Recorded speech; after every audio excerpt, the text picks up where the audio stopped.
यावेळी कसं काय कॉल केला? आता अर्णव ईश्वरी सोबत आहे रूम मध्ये. ईश्वरीला आजची रात्र स्पेशल करायची आहे.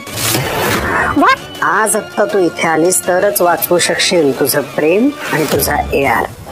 एआर हा सामान्य माणूस नाहीये. तो एका कंपनीचा ओनर आहे. सात्विक फॅशनचा सीईओ आहे तो. त्याला त्याची कामं असतात आणि तू काय इथे येऊन डब्बा खा, झाकण उघडा, त्याला काही डब्या आणि झाकणामध्ये अडकवून ठेवणार आहेस का तू? एक गोष्ट लक्षात ठेवा, तुला जे काही बायकोसारखं वागायचं असेल, जे काही तुला जेवण वाढायचं असेल ना, ते खरी इथे ऑफिसमध्ये ही नाटके करायची नाही, कळलं ना?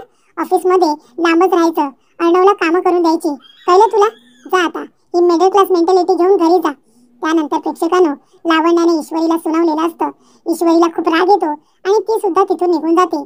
तेव्हा प्रेक्षकांनो, इथे आता मामा म्हणत असतात की अर्णव, अरे ईश्वरी तुझ्यासाठी पहिल्यांदा ऑफिसमध्ये डबा घेऊन आली होती ना, मग तिला थांबून घ्यायचं होतंस ना तू ऑफिसमध्ये, इतका लगेच का घरी पाठवलंस आणि जेवलास का ते सांग आधी.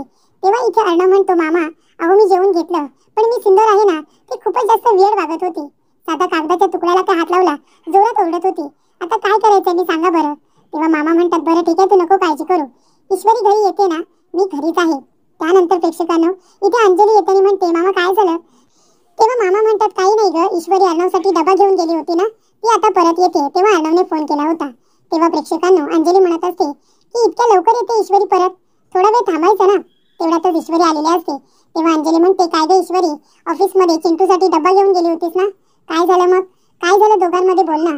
तेव्हा ईश्वरी म्हणते, काही नाही, मी त्यांना डबा दिला, त्यांना जेवायला सांगितलं आणि मी आले. तेव्हा अंजली म्हणते, अगं लगेच यायची काय एवढी घाई होती, किती दिवसांनी तू त्याच्यासाठी ऑफिसमध्ये डबा नेला होता, थोडा वेळ थांबायचंच ना तिथे. हे बघ बाई ईश्वरी, नवऱ्याला खुश ठेवण्याचा प्रयत्न करतेस ना, चांगली गोष्ट आहे. नवऱ्याला आनंदी ठेवण्यासाठी अजून तुला काय काय करायला हवं हे मी सांगू का तुला? तेव्हा प्रेक्षकांनो, मामा म्हणतात, नाहीतर काय, तुला ना काही सल्ले दिले पाहिजे की नवऱ्याला कसं आनंदी ठेवलं पाहिजे ते. तेव्हा इथे अंजली आता म्हणत असते, हे बघ बाई, तुमच्या दोघांमध्ये काय बोलणं झालंय हे तू आम्हाला सांगावंस अशी आमची इच्छा नाही आहे. नाही सांगितलंस तरी सुद्धा चालेल, पण तरी सुद्धा आम्ही तुला फ्री मध्ये इथे सल्ले मात्र देऊ शकतो. तेव्हा तिथे राकेश आलेला असतो आणि राकेश म्हणत असतो, ईश्वरीजी, नवऱ्याला आनंदी कसं ठेवायचं याचे सल्ले मी सुद्धा तुम्हाला देऊ शकतो. देऊ का तुम्हाला सल्ले, सांगा, देऊ?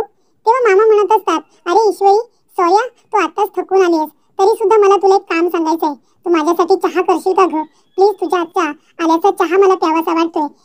तेव्हा राकेश म्हणतो, मामा असं काय करताय, मी त्यांना इथे नवऱ्याला खुश कसं ठेवायचं याचे सल्ले द्यायला जातोय आणि तुम्ही लगेच कटवताय त्यांना, चहा बनवायला सांगताय.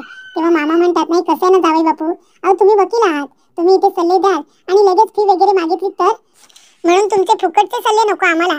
म्हणून मी म्हणालो की आम्ही चहा पीत मीच तिला सल्ले दिलेले बरे, पण तुमचे